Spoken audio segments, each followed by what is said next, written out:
Good day to everyone. Now we will discuss about contractarianism. The main reference that we are using is the book of James Ratios, The Elements of Moral Philosophy, 7th edition, edited by Stuart Ratios, 2012. James Ratios begins by presenting the argument of Thomas Hobbes for social contract theory. So, suppose we take away all the traditional props for morality, God, natural purpose, or altruism. Assume first that there is no God to issue commands and reward virtue. Next, suppose that there is no natural purposes. Objects in nature have no inherent functions or intended uses. Finally, assume that human beings are naturally selfish. Where then could morality come from? If we cannot appeal to God, natural purpose, or altruism, is there anything left to base morality on? Thomas Hobbes, the leading British philosopher of the 17th century, tried to show that morality does not depend on any of those things. Instead, morality should be understood as the solution to a practical problem that arises for self-interested human beings. We all want to live as well as possible, but in order to flourish, we need a peaceful, cooperative social order, and we cannot have one without rules. Those rules are the moral rules. Morality consists of the precepts we need to follow in order to get the benefits of social living. That not God, inherent purposes, or altruism is the key to understanding ethics, but the social contract theory. Hobbes also begins by asking what it would be like if there were no way to enforce social rules. Suppose there were no government institutions, no laws, no police, and no courts. In this situation, each of us would be free to do as we pleased. Hobbes called this the state of nature. What would it be like? Hobbes thought it would be dreadful.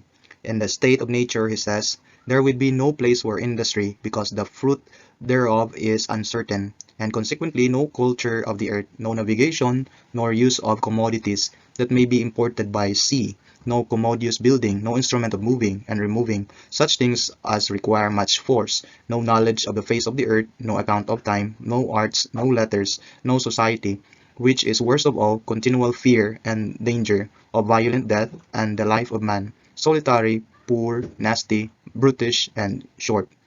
In other words, again, he said it would be dreadful.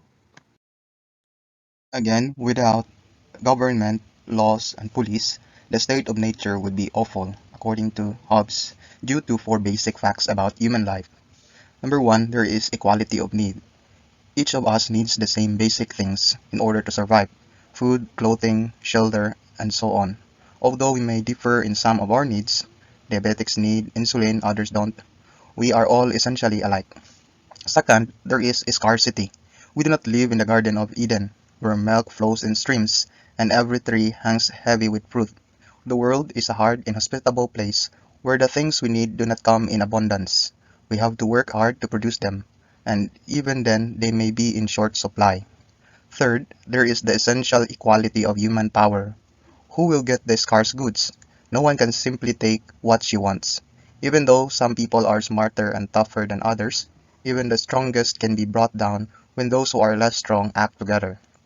Finally, there is limited altruism. If we cannot prevail by our own strength, what hope do we have? Can we rely on the goodwill of others? We cannot.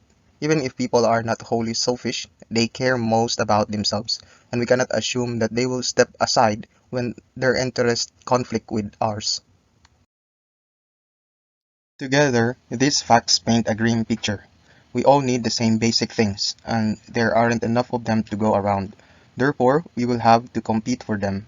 But no one can prevail in this competition, and no one or almost no one will look after the needs of his neighbors. The result, as Hobbes puts it, is a constant state of war, of one with all, and it is a war no one can win.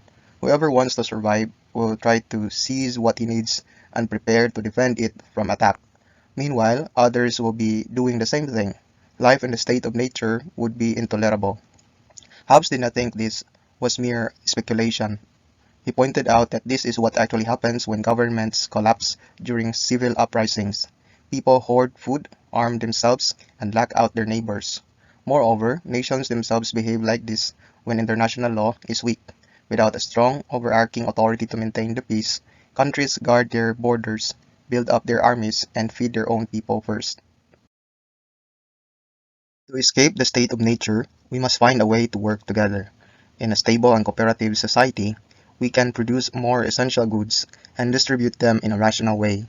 But establishing such a society is not easy. People must agree on rules to govern their interactions. They must agree, for example, not to harm one another and not to break their promises. Hobbes calls such an agreement the social contract. As a society, we follow certain rules and we have ways to enforce them. Some of those ways involve the law. If you assault someone, the police may arrest you. Other ways involve the court of public opinion. If you get a reputation for lying, then people may turn their backs on you. All of these rules taken together form the social contract. It is only within the context of the social contract that we can become beneficent beings, because the contract creates the conditions under which we can afford to care about others. In the state of nature, it is every man for himself. It would be foolish for anyone to look out for others and put his own interests in jeopardy. But in society, altruism becomes possible. By releasing us from the continual fear of violent death, the social contract frees us to take heed of others. Jean-Jacques Rousseau went so far as to say that we become different kinds of creatures when we enter civilized relations with others. In Social Contract 1762, he writes, "The passage from the state of nature to the civil state produces a very remarkable change in man. Then only when the voice of duty takes the place of physical impulses does man, who so far had considered only himself, find that he is forced to act in different principles, and to consult his reason before listening to his inclinations. His faculties are so stimulated and developed, his feelings so ennobled, and his whole soul so uplifted, that did not the abuses of this new condition often degrade him below that which he left, he would be bound to bless continually the happy moment which took him from it forever, and instead of stupid and an imaginative animal, made him an intelligent being and a man." And what does the voice of duty require this new man to do? It requires him to set aside his self-centered designs in favor of rules that benefit everyone. But he is able to do this only because others have agreed to do the same thing. That is the essence of the contract. The social contract theory explains the purpose of both morality and government. The purpose of morality is to make social living possible.